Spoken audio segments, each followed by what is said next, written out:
What's up? I'm back. I told y'all I was coming right back, but it's a different day, same hoodie. Let's jump into it.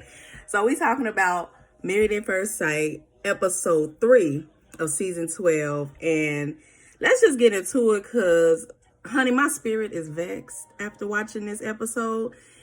And I need to get some stuff up off of my chest. So let's hop in. So the episode starts with Paige. Is it Paige? Child? Yes, Paige and Chris. Paige and Chris.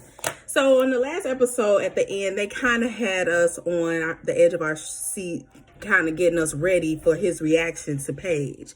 Because he was always talking about how the person has to be immediately attractive to him. And he's very concerned about the physical. Okay, that's natural. That's natural. We all want somebody we're attracted to. So she comes down the aisle and they show his face and he looks and he says, "Oh shit." And I said, did they edit that in? Because I know this man didn't say, "Oh shit," while she was coming down the aisle. So I said, okay, maybe he mean, "Oh shit, she look good," or something, because then he smiles. But then as it proceeds, as the nuptials proceed, the chemistry was just off. Something was off. The whole time that they were exchanging vows and all that, he wasn't looking at her. He wasn't looking at her at all.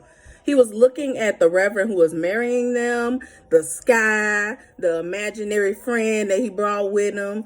I mean, he was looking everywhere but at her. And I know she felt it because it was like, okay, she would look at him and he wouldn't be looking at her, so she'd look over. So that was the first problem. Then they're reading a little bit about each person that the family wrote about them. And when they're reading Chris's stuff, all of his stuff was like material things. Oh, he likes nice clothes. He likes nice shoes and he this and that. I'm like, oh, Chris must be a baller, huh? I mean, that's clearly the impression that they wanted us to have by saying that. So that was already a red flag. But whatever, they go through with the nuptials and they finish and they go off to talk alone.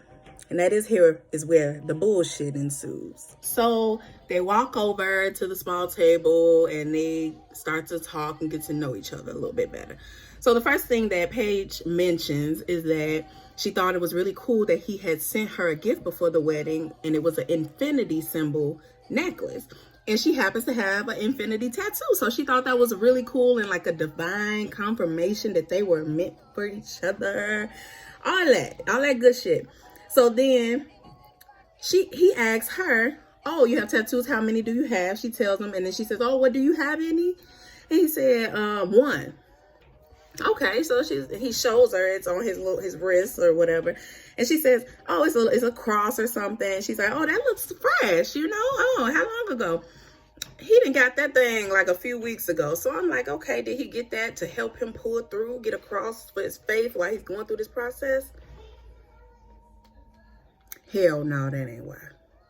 That is not why. This man said, "Oh, last year me and my ex got our names tattooed on each other, and I got it covered up recently." Okay, you say what? You said a year ago you and your ex got these matching tattoos. Well, baby, we just in the following year, so how serious was that relationship? So Paige is already kind of looking like, is this gonna be some bullshit? But okay, she's going on. She's like, well, let's get to know each other still. So they're talking about what they do. Paige is an accountant, and she's like, "So I'm gonna help you with those spending habits, And you would think that this would make him feel good, that she's an accountant, because he said he needed him a boss. He wanted somebody financially secure, right? So she says that, and his face is like he's taken back, like he's just not feeling that, like, or whatever. So we already see it's gonna be a problem. So then she says that she has a dog, and it's a Yorkie, and this man says, "Oh, my ex had a Yorkie." And I'm gonna leave this up to y'all, because maybe y'all could help me out, because it's just my perspective. But why we need to know that? Why she needed to know that? So she's like, okay, so you've mentioned your ex twice. twice since we just been married. Is that something that you still have to deal with, or is that dealt with? And he's like, oh no, it's that's over and blah, blah, blah. It took me a while, took me a few months to get over it or whatever, because we were engaged. And she's like, what? You were engaged and now you're marrying a stranger months later. So we already know that Chris about that bullshit. We already know. So they move on and they go back into the reception, get ready to take their first wedding pictures and all that. And it's completely awkward the whole time because he's not looking at her. Once again, I mean, this man is literally looking at the sky while they're taking the pictures. So he's not even trying to hide. I mean, I don't know if he was trying, but he wasn't hiding it well. So that was already happening. So then the wedding goes on. They're sitting out eating. And they're talking, getting to know each other. And, so she's asking him questions and stuff. And he's asking her some weird questions for a first meeting. He's asking her if she's a virgin. Like, what? If she's on contraceptives. Like, these are things that, yes, you will want to know as a husband. However, you don't know this woman. Why is the first thing you need to know about sex? So she was already taken back. She's sitting there like, you know what? What? Like, why is he asking me this? But she seems like she wants this so much that she really just trying to give him a chance and just go with it. But I could tell you now, this ain't gonna be it. So they're talking and she asks about the ex. Because she's like, you mentioned that earlier and I wanted to know a little bit more about that. And he's like, oh, well, do you have time? Well, only the rest of our lives. Come on. You talk to me about whether I'm on contraception, but you can't tell me about this ex you done brought up twice already. So he says that they just broke up a few months ago. They were engaged and that, things just didn't work out. And she's like, well, why didn't it work out? He said, well, we just didn't trust each other. And so we all know that that's code for I fucked up, I cheated, she didn't trust me. So now I'm going to say we just didn't trust each other because I was blaming her thinking she was cheating because I was cheating. The old switcheroo. So we didn't trust each other. So she's looking, she calling bullshit. She already know that ain't what it is. So we already seeing with him that this is about to be some crap. And I feel really sorry for her that she got paired up with this man because she really wants this. And I don't know what his agenda is. So now as they're eating, the father gets up and this is Chris's father.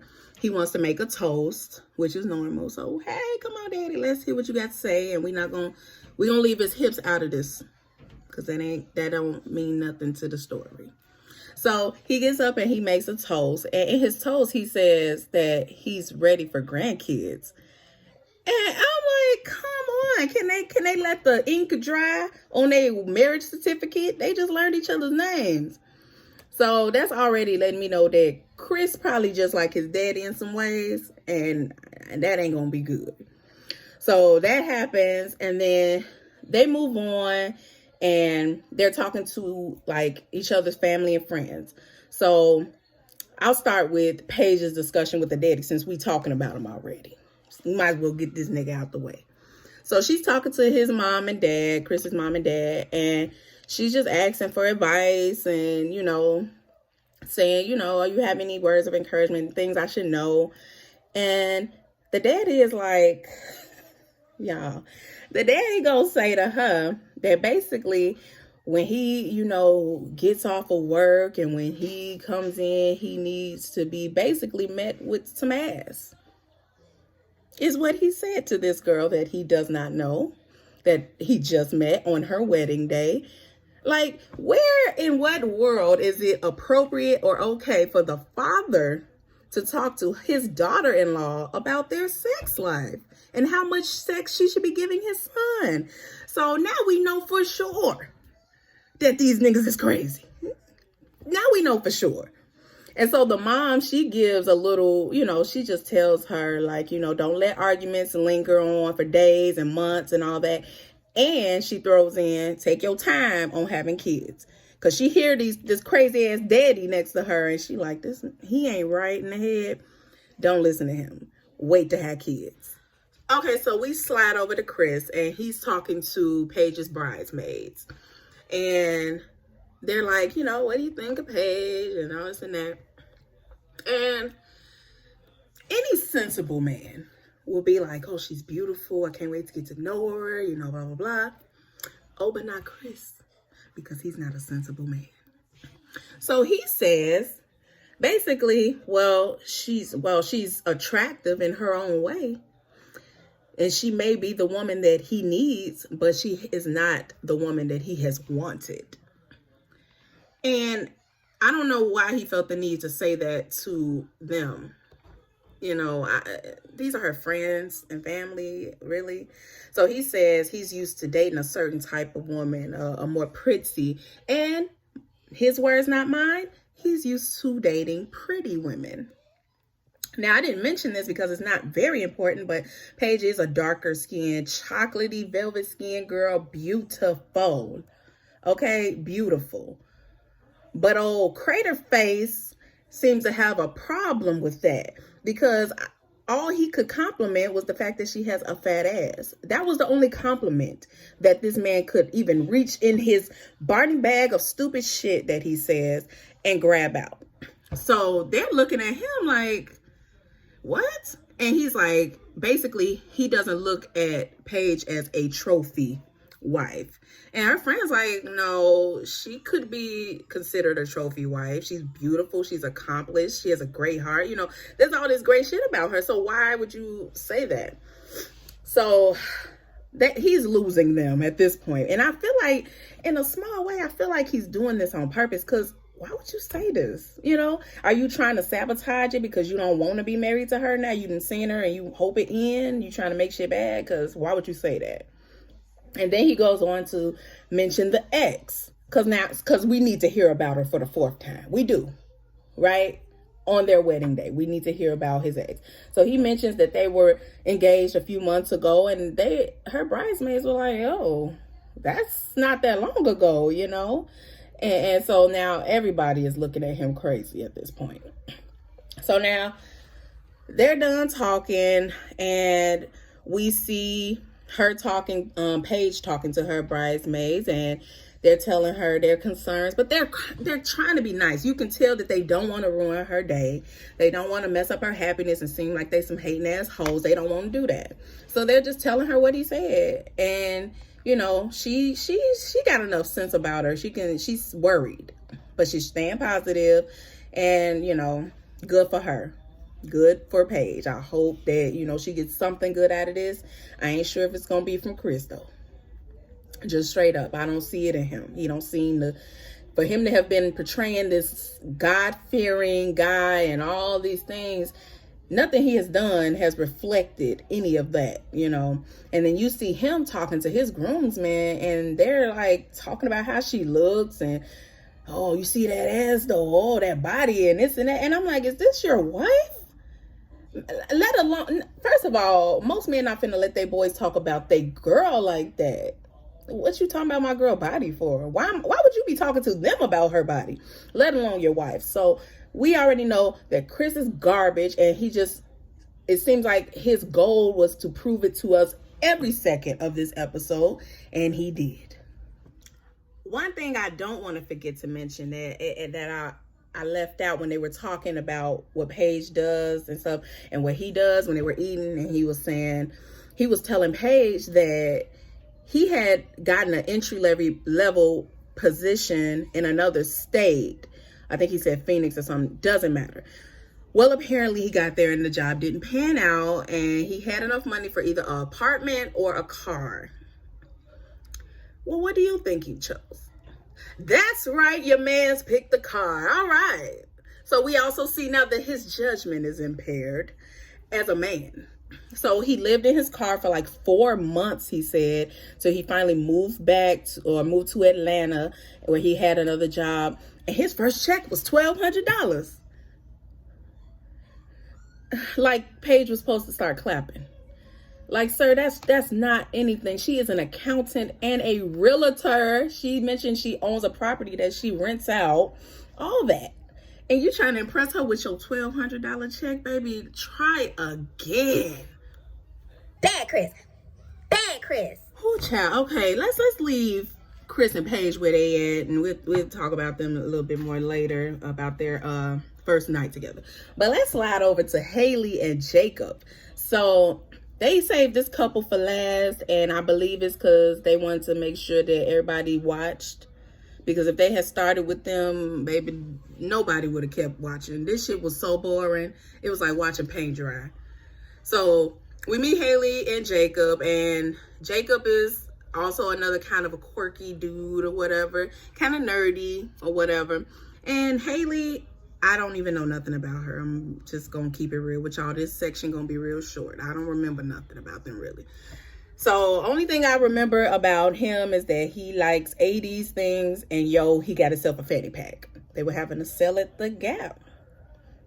That's all I got from him, that he liked fanny packs in the 80s, and that his friends was telling him don't talk too much about inside jokes in the 80s and stuff because everybody don't get that.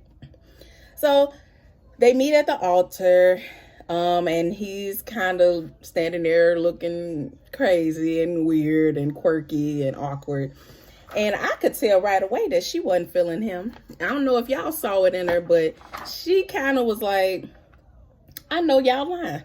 When she got up there, she was smiling and being polite, but she's like, I know y'all lying, because no offense to him, he's not an ugly guy, and she ain't the best looking girl. However, he's not, if I walked down the aisle and he was waiting for me, I honestly would not be happy. He's just not really that attractive or charismatic. And then to top it all off, he got the nerve to be kind of awkward. So I could see why her first impression was that. So they go through the motions. They have the nuptials, say their vows. He gets lost while reading his vows. Just, keeping it awkward. Got to keep it awkward. So they get married. They go and they talk. And I couldn't tell you what they talked about. I don't know what they do. It was like I couldn't absorb the information because I was just thinking, damn, this is boring. This is really boring. So they talked about some stuff. I'm sure they got to know each other a little bit, but she not feeling him, I can tell, and he can tell. So they go back into the reception. They take their pictures. The pictures are awkward, but they make it work. They make it work. So they have their first dance, which is also awkward. So, there was just a big ball of awkwardness. And when they were sitting down eating, it was so funny because they were not talking. They were just sitting there literally eating their food. And I'm pretty sure production was like, hey, y'all gotta converse. Act like you want to get to know each other. Come on, talk to each other. Let's do this. Y'all married now, okay? So I don't know what this combination has to offer to each other. I don't know, because I really didn't get to know them. But we can jump to the evening when all the couples get ready for their first night together as a married couple. And so everybody's getting ready to leave, and, they go to their hotel rooms. And right off the bat, what's their names? Because I'll be forgetting. Oh, Brianna and Vincent, my favorite couple, the light-skinned guy with the beard and the dark-skinned pretty girl, the engineer. They get there to their hotel, and they seem to click the best of all the couples right away. They seemed comfortable. It was no pressure to have sex. It was no thought of, oh, should we do this? They were just having a good time, looking out the window, enjoying the views, all that. So they're good. So then we go over to, who we want to go to next? Let's do Virginia and Eric. Now, Virginia and Eric, they both happy as a lark. And probably for different reasons. Virginia, she's happy as a lark because she is trashed. Baby girl is wasted. And she probably ready forever. Hence, the happiness of Eric. Because he know that there's a big possibility that he was going to get some that night. Because she was drunk. She was drunk and all over him. And yeah, you know how she do. So their evening was going just fine. She had her few more drinks when they got to the room just to, make sure she passed out for a few hours, I guess. And they went to bed all hugged up and cuddled. So then we go over to Ryan and Clara, the pretty blonde and the mulatto dude from New Orleans. They, I don't know, he seems a little more nervous than she does, or maybe she just talks so much that you don't see her nervousness as much. So she goes to change in the bathroom, and baby girl can't get the nest out her head or nothing. She's fiddling with the damn pins, can't get them out. He just waiting in the bed or whatever. So, it's cute for TV. You could tell that maybe that was her nerves a little bit too. So they get in the bed and everything is fine. They go to bed. It doesn't seem like, I don't think they're gonna have sex. I don't know, because Clara, she might be about that life and he kind of foreign. Oh yes, Ryan is fine to me. He my favorite. But so I don't know if they end up consummating their marriage, but things go off pretty well for them. Then we slide over to, let's talk about Haley and Jacob, because we're gonna end with Paige and Chris, because them fools, that fool there. Okay, so Haley and Jacob, super awkward. Haley, okay, my phone died. But Haley and Jacob, they're getting ready for bed. Haley looking like she don't even want Jacob to touch her. Jacob waiting in the bed shirtless, looking like a damn fool. They go to bed, don't even look like she want to have conversation with him. Boom, we done with them. So then we go over to Paige and Chris. And Chris is kind of a little aggressive, like, I'm gonna unbutton this for you. He's not even asking, like, you want me to help you, da da da. He's not even really trying to be discreet with it. So I don't know how their night's gonna end.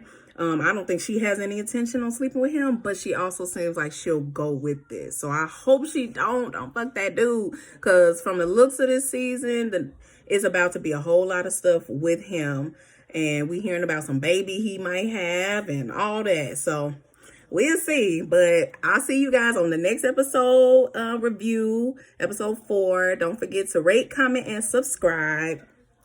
I holla.